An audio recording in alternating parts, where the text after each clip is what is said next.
Welcome back to the Stick Figure Historian channel, guys. Last week, we left off with the formation of the High Court of Justice that was supposed to try King Charles. And you will recall, only a small portion of the people appointed to sit in the trial actually showed up. Some because they were upset about how illegal the proceedings were, and some because they were afraid the king's life was in danger. But the trial still went on, dwindled attendance or no. Charles was called into Westminster Hall, and the charges read against him. The court said that he had put himself and what he wanted first, before the good of the people of England, and that he had taken away their rights and liberties and ruled over them like a tyrant. It was him, they said, that had created the war, and therefore he was responsible for the terrible misery and destruction of the past 6 years. Every burnt town, every stolen good, every soul that had perished, all 3,000 of them. Because you have done all these things, they proclaimed, you are a traitor to your country. It was quite a heavy charge to lay on one man's head. Nor was it truly just, for how can one man truly be responsible for the death of so many? Surely Charles was not innocent, but this was above and beyond reason.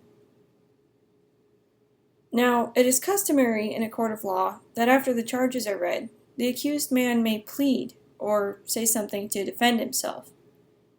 But Charles refused to do such. He refused to even acknowledge the court as a legitimate court, which it wasn't. By what authority do you think to try me for these crimes? He demanded. My authority comes through God and the laws of England. But for all I can see, yours seems to come through weapons and intimidation. Then the king was removed from the great hall, and 30 witnesses rose up to speak against him. This was highly improper, for in a trial a man should be able to see his accusers face to face. At this point, Fairfax had left the court. He was a man of honor, and could not bear the falsity any longer. Moreover, the talk in the court had grown increasingly more violent, and Fairfax seriously began to fear for the king's life. He could do little to stop this madness, but he himself would take no further part in it. Once the witnesses had spoken their part, a sentence was drawn up. Fairfax had been right. They were going to get rid of him once and for all. Not exactly like that. They had sentenced him to death. Charles was brought back within the hall to hear this sentence read, which he received with sober dignity. He had 3 days to live. Those 3 days Charles spent in prayer with his chaplain, William Juxon, and in saying tearful goodbyes to his closest friends and his 2 young children, Elizabeth and Henry, who ever since he had left them when the trouble began had been virtual prisoners in London. Don't let Parliament make you a king, Charles told his son, for he suspected that Parliament wished to make a puppet out of the little boy. At last, the day arrived. On January 30th, 1649, Charles marched to the place of his execution. As he had lived, so he died, proud and stubborn as ever. He wore 2 shirts that blustery day, lest he should shiver and the crowd think he was afraid. Standing atop the scaffold, he delivered one last address. It was difficult for the people watching to hear the king, since the soldiers crowded so heavily about. But William Juxon wrote down what he said, and thus it is passed down to us today.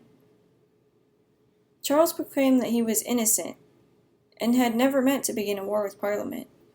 He said as a Christian he had forgiven his enemies, and those that were about to kill him. And as for his people, he said, and truly I desire their liberty and freedom as much as anybody whomsoever. But I must tell you, that their liberty and freedom consists in having a government, those laws by which their life and their gods may be most their own. It is not for having share in government, sir. That is nothing pertaining to them.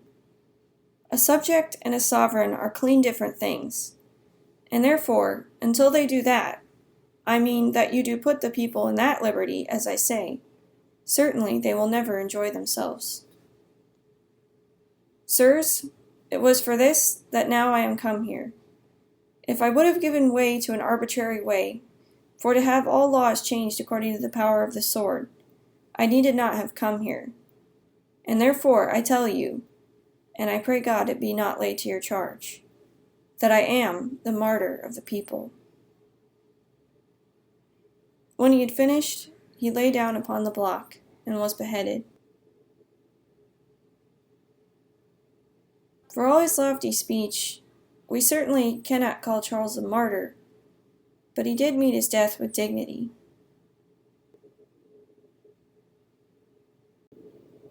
A wave of shock went through the nation, and through all Europe for that matter. Like Fairfax, most men had not really expected matters to be carried this far. For the first time in history, England had killed her own king.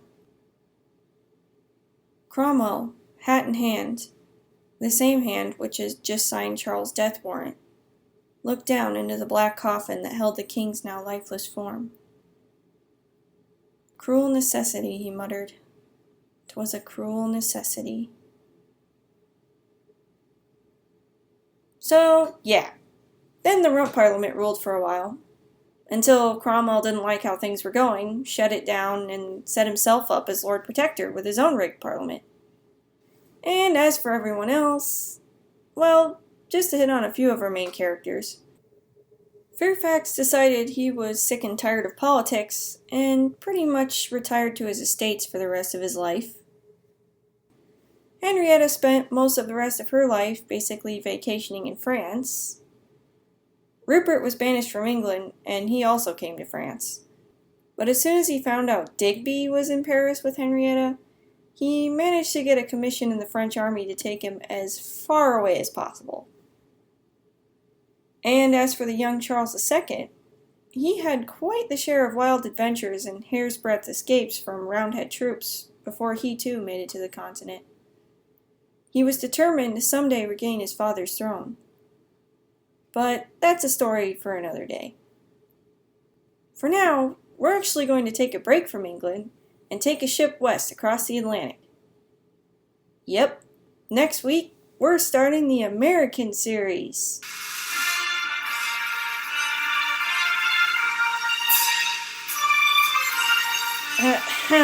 Okay, we could do without that. Come on, production crew, that's seriously the best you could give me here?